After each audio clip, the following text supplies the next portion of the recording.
This podcast does not provide medical advice. Please listen to the complete disclosure at the end of the recording. Hello, everyone, and welcome to Everyone Dies, the podcast where we talk about serious illness, dying, death, and bereavement. I'm Marianne Matzo, and I'm a nurse practitioner, and I'm going to use my experience from working as a nurse for 44 years to help answer your questions about what happens at the end of life. And I'm Charlie Navarrete, an actor in New York City, and here to ask the questions you may want answered. We are both here because we believe that the more you know, the better prepared you are to make difficult decisions before a crisis hits. So please relax and get yourself something delightfully wicked to snack and sip on, and thank you for spending the next hour with Charlie and me as we talk about why we use the words that we do other than to just say that somebody died. Yeah. Well, people die, and we can say that word, but we'll talk about that. Okay. So in the first half, we have a recipe to make for your next funeral lunch. Also, we have another edition of Funeral Theater, where we put the fun in theater. Mm-hmm. No, the fun in funeral. The fun in funeral, yes. But we put the fun in theater, too. Charlie and our president, David, will perform Monty Python's Dead Parrot sketch. In the second half, I'm going to talk about saying that someone died and how we get around to doing that. And in the third half, Claire Lucky, a millennial widow known on Instagram as the Grieving Bitch, joins us to talk about her use of the D word. So Charlie, how are you? I'm fine. How are you? Living the dream, baby. That's right. In nice, tropically sunny Oklahoma. What's the temperature like now? Is it still up in the hundreds? Oh, no. We've dropped to 90. Ooh. Yeah. I know. It's time to break out those sweaters. It's almost tolerable. It's nuts. Yeah. So what do you got for food for us this week? Well, we are continuing our exploration of funeral food around the world by visiting Belgium. The color black is the key to funeral food there. Crisp black bread called simmelcake or soul bread and chocolate anything are the foods served before, during, and after a funeral. Chocolate cake with dark chocolate frosting served on a black napkin or plate is ideal. If death by chocolate is a goal of yours, our recipe of the week will do it for you.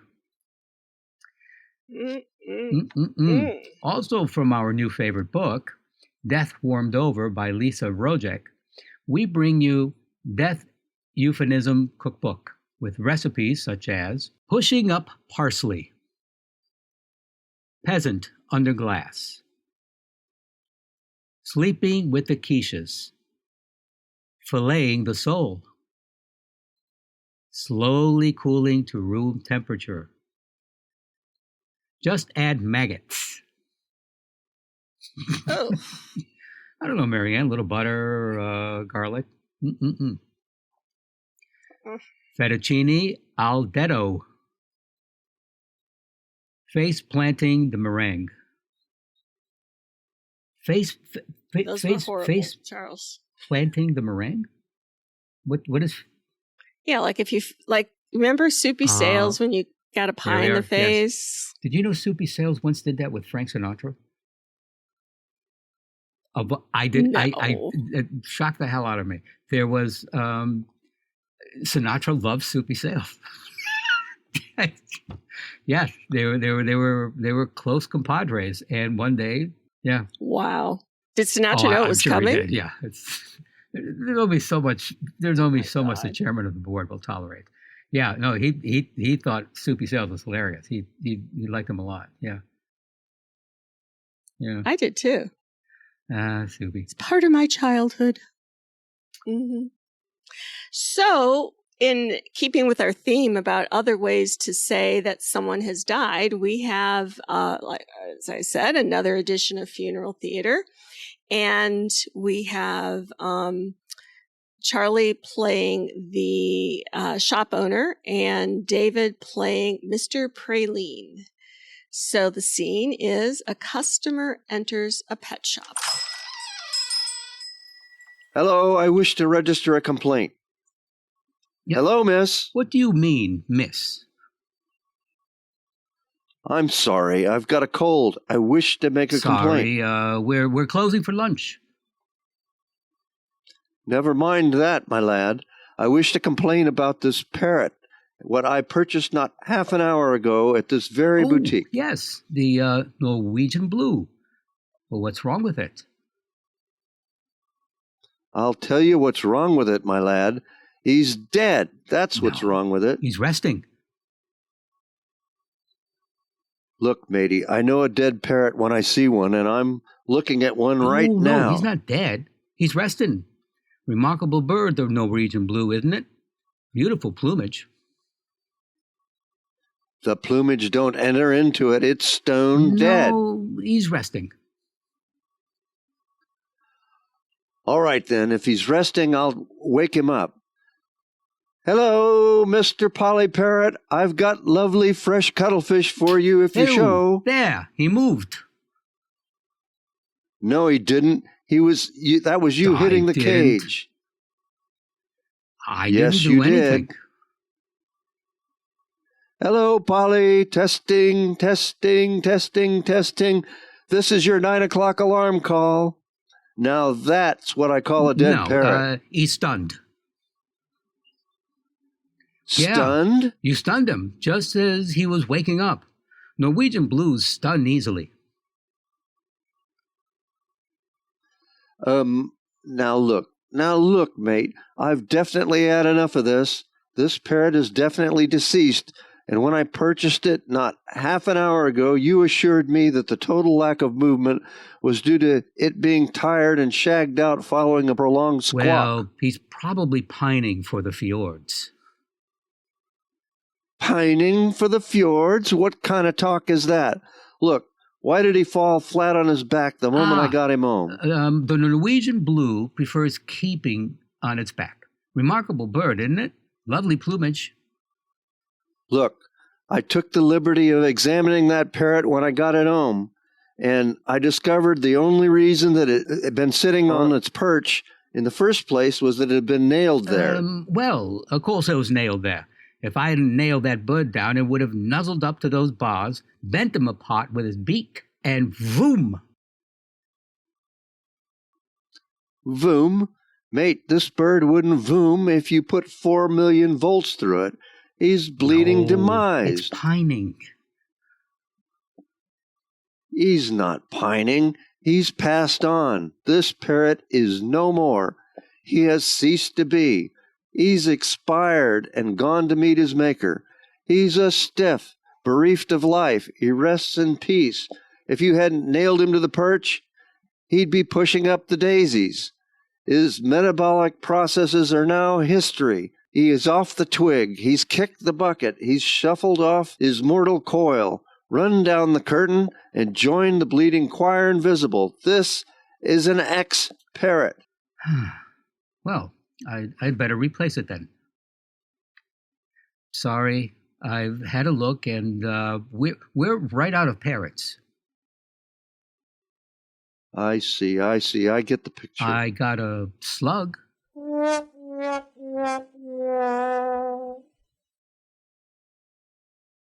Hello. Please go to our webpage on how to boil, bake, and baste a dead parrot, plus additional resources and recipes for this program. We hope you will follow the Yellow Brick Road, follow us on Facebook and Instagram, and remember to rate and review this podcast. We have a link in our show notes that makes rating our podcast easy, and that would be so helpful to us. As a licensed nonprofit organization, we are dependent on your kindness and always appreciate your tax-deductible donations.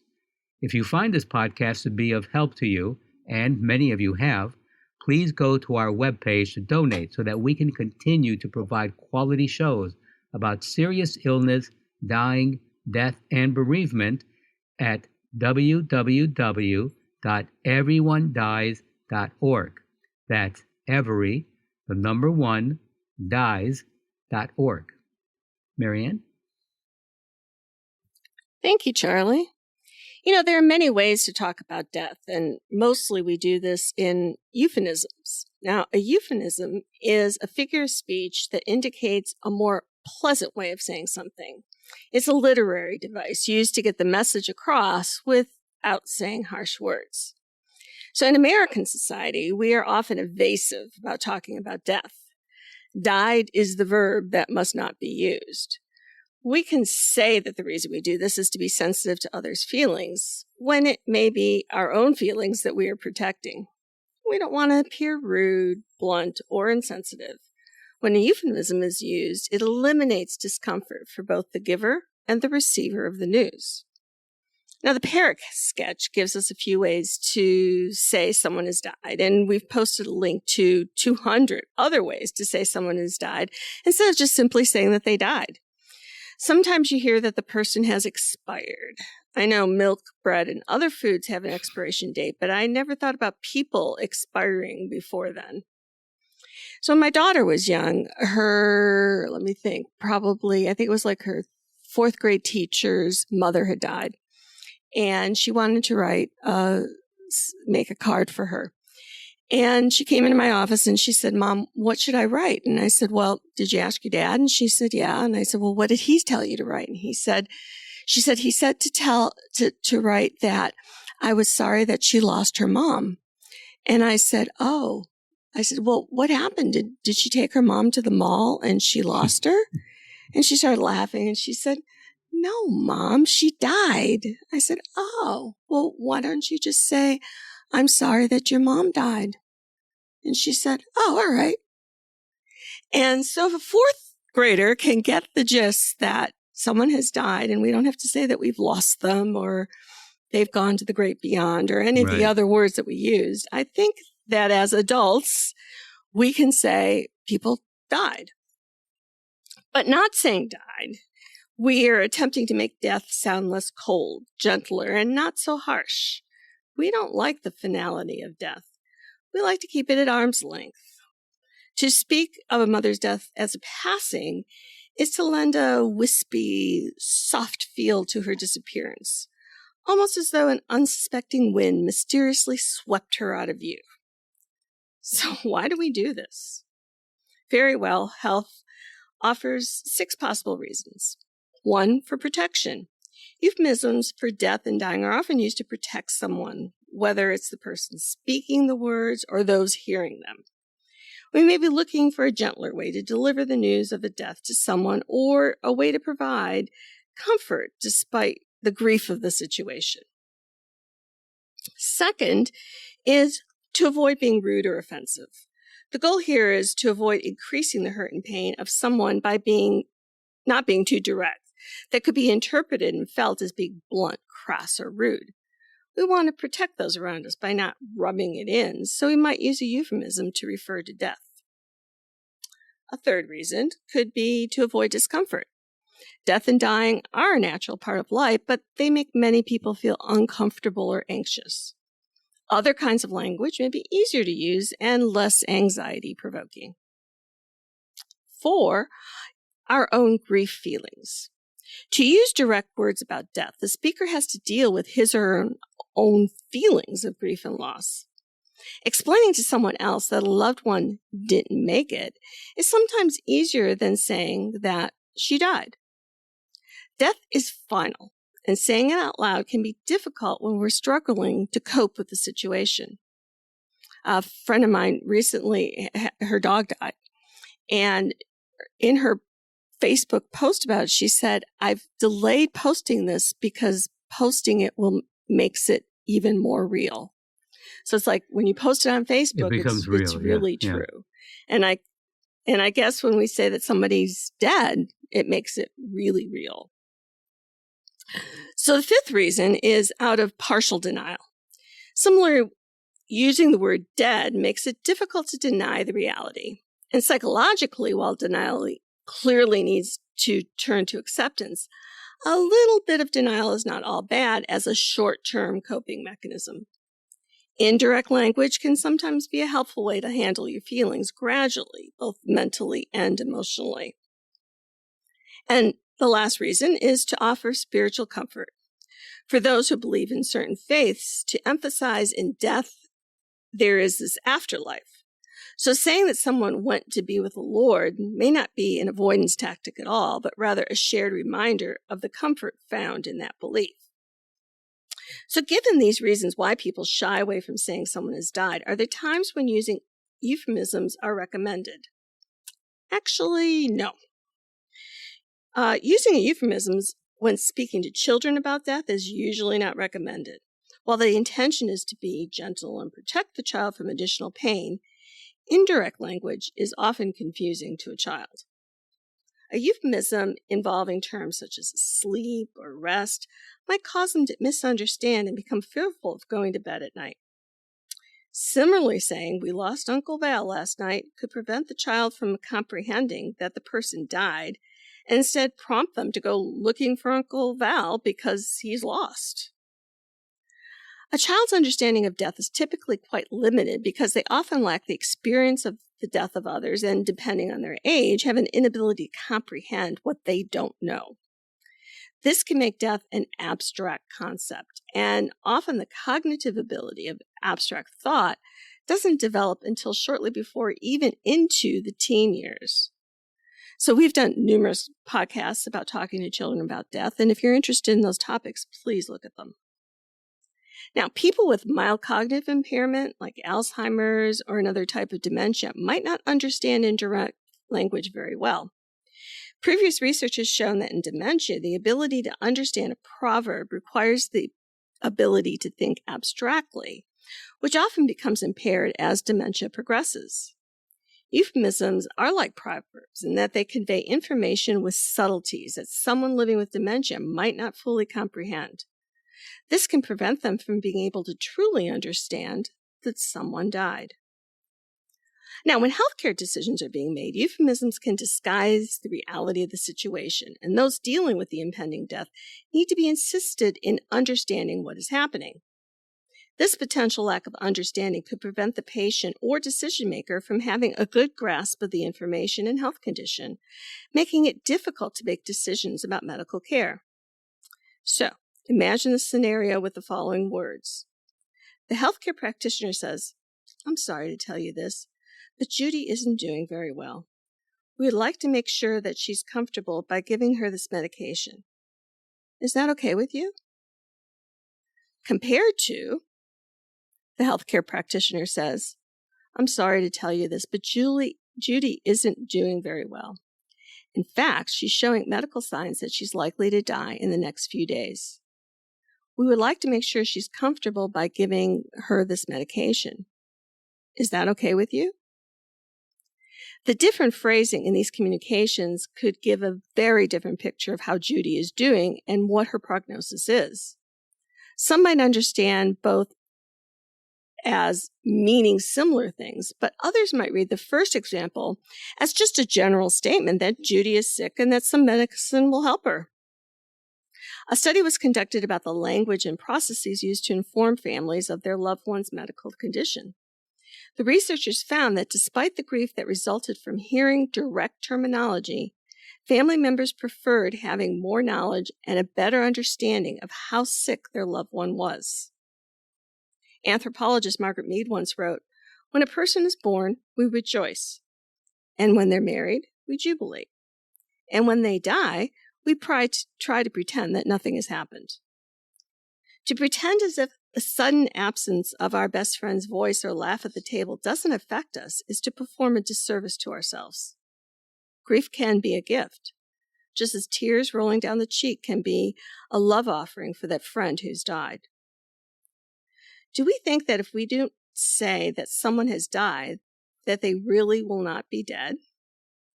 Is using some other phrase like, "they went to be with their Lord and Savior," that we really do not have to grieve the fact that they have died?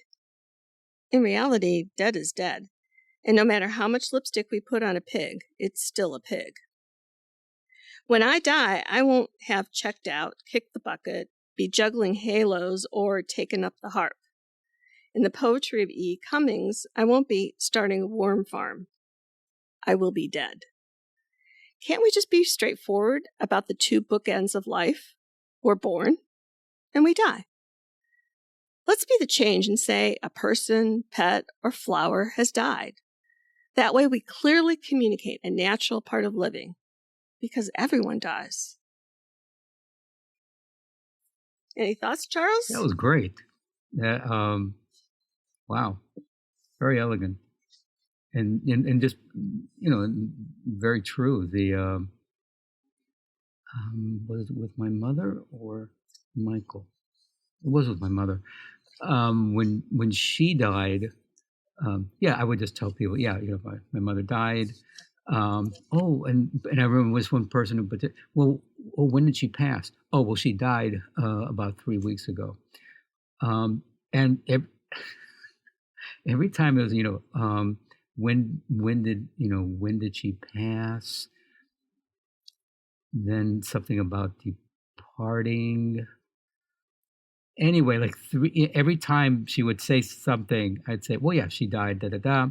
Well, no, it was a good death. I was in town. I was next, by her when she died. Every time I said died, she just could not say the word die. And I started to laugh. And she said, "Well, what's funny?" And I explained it to her. She says, "Well, I mean," she said, "it's the same thing." And just like what you were saying, no, it's not the same thing. My mother died. That's it. It's just that. Well, I hope our listeners will join in with us, and let's make this a social movement and start, saying the D word. Absolutely. It's not a 4-letter word. Well, not that type of 4-letter word, but yes, dead. Yeah, not pushing daisies. Dead. Not 86th. Dead. Yeah, you should look at the show notes, because there's, like I said, 200 different ways of saying it, and there's some that's like, I would never have thought of that. Yeah, I know. There's a lot. I'll have to look. 200. Geez, that's wow. Okay. So moving on. In our third half, Claire Lucky, who goes under the name Grieving Bitch on Instagram, is part of the Everyone Dies correspondent team. At age 32 and only 5 months after her marriage, her husband Matt was diagnosed with stage 4 glioblastoma, which is brain cancer, in February of 2020. Claire was his caregiver until his death in June of 2021. Claire now shares her grief journey and life challenges as a 35-year-old widow living in New York City with Everyone Dies in her bi-monthly third half segment. Hello, and we're here with Claire Lucky, known on Instagram as the Grieving Bitch. Hi, Claire. Hi, Marianne. Good to hear from you. I thought we'd talk today about the D word, saying death. And before Matt died, or in your younger days, did you call death, or did you use other words for death? I think I said passed on. I think I used these terms of transitioned or passed, and I think it's about my voice too. It's very peaceful. It's like I turn into a princess in the forest, like Cinderella or something, like, oh, he's passed on, or like I just like romanticize it somehow, or like I think that's I try to say it gently. Mhm. And then, Matt gets sick with this terribly deadly, glioblastoma, and did the healthcare professionals who were helping take care of y'all, did they use the word death? That's a good question. So in addition to me using this passed on or like this language, part of that was growing up in this culture where if I said death, then it meant it was coming sooner. So it was like a jinx situation. So I don't remember if people used the word around me. I think the doctors, the neuro-oncologist specifically, I think he danced around it, but I don't think he came at directly. I think they spoke more about prognosis and like how many months until stopping treatment. So I think like it was, for them, it was more like about concluding their work. So it was basically, how long are we going to treat the disease? I see. And then did they ever really talk with you about, and when we're done treating the disease, here's what happens? Or was that just sort of a black box? Throughout the journey, since me and Matt became more comfortable with the idea of his passing, I became obsessive about end of life, and I was reading about hospice. I was asking questions. I was listening to Death Doula podcasts, and I was talking to the palliative care team about it.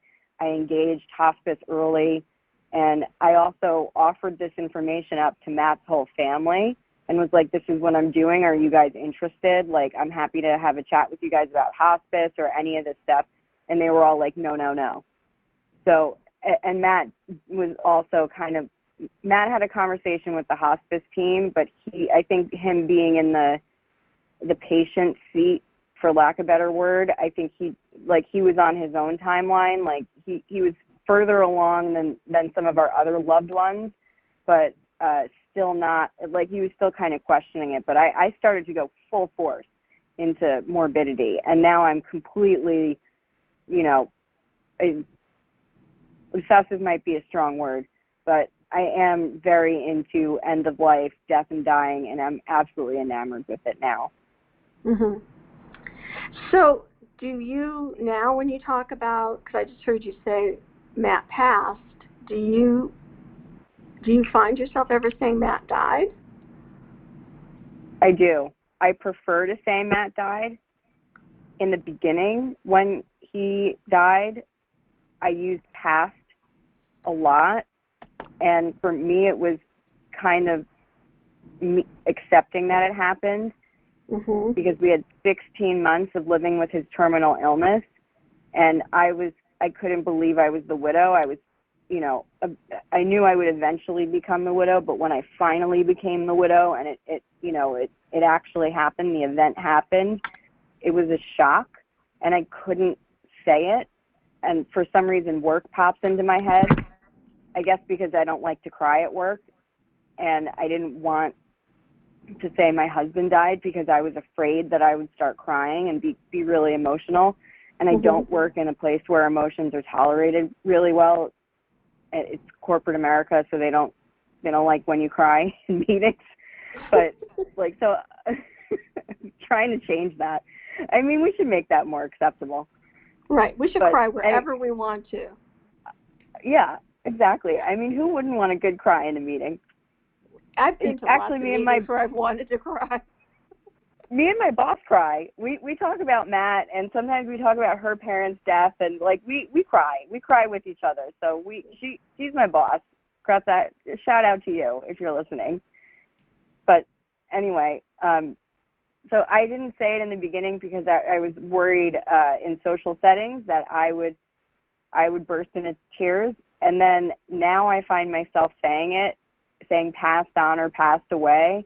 There's a mix of it being subconscious, and then the other side is I'm doing it for somebody else. I'm saying passed on because I don't know how comfortable the other person is with the word death, because absolutely the facts are my husband died. He's dead. He's gone. He's dead. And I could say that all day. But I am still kind of, I guess, trying to use the right language, because I do want to be forward thinking, and I do want to raise awareness about end of life and death. And in a way, it's kind of funny to say that because it happens to everybody, but we should be comfortable using those words. Right.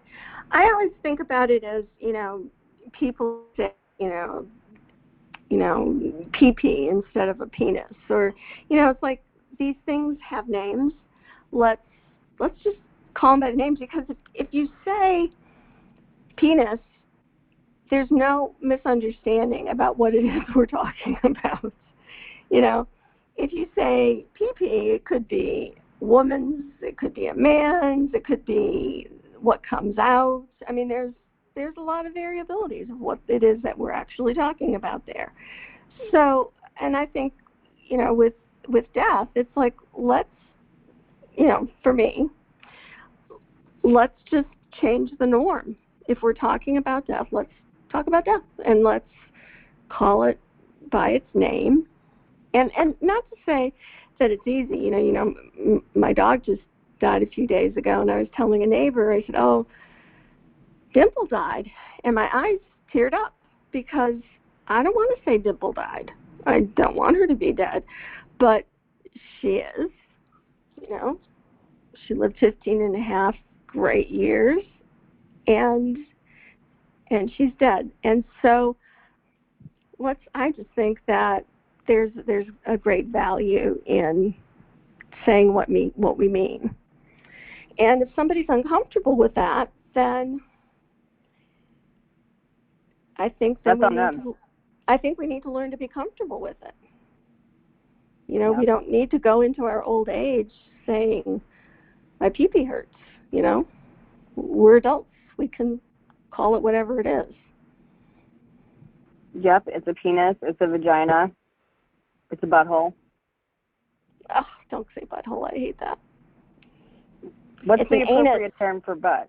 Anus. It's anus. Okay, got it. Thank you. Are you educating me, Marianne? I don't even know. Anus. Oh, my girl. I always go to anus stuff a lot because, another thing we don't talk enough about, bowel movements. We should have a whole show on bowel movements. Let's do that. Yeah. As long as we don't call it a butthole, we can talk about bowel movements. I would love to talk about our anus's bowel movements more. Well, on that note, Claire Lucky, it's been great chatting with you. And everybody, use the right words. Use the right words. From penis to butthole. Sorry, anus. We got to change. I have a lot of changing to do. And my husband has died, so you must use the right words. Yeah. And I'm so sorry he did.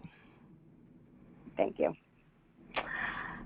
All right, everybody, we'll see you in a few. Oh, Claire, we'll see you in a few weeks. Everybody else, we'll see you next week. Thank you. Cheers. Please stay tuned for the continuing saga of Everyone Dies, and thank you for listening. Like sand through an hourglass, so are the days of our lives. Learning how to die, as philosopher Michel de Montaigne said, is the unlearning of how to be a slave. This is Charlie Navarrete. And I'm Marianne Matzo, and we'll see you next week. Remember, death is not a dirty word, and every day is a gift. Thank you. This podcast does not provide medical advice. All discussion on this podcast, such as treatments, dosages, outcomes, charts, patient profiles, advice, messages, and any other discussion are for informational purposes only and are not a substitute for professional medical advice or treatment. Always seek the advice of your primary care practitioner or other qualified health providers with any questions that you may have regarding your health. Never disregard professional medical advice or delay in seeking it because of something you have heard from this podcast. If you think you may have a medical emergency, call your doctor or 911 immediately. Everyone Dies does not recommend or endorse any specific tests, practitioners, products, procedures, opinions, or other information that may be mentioned in this podcast. Reliance on any information provided in this podcast by persons appearing on this podcast at the invitation of Everyone Dies or by other members is solely at your own risk.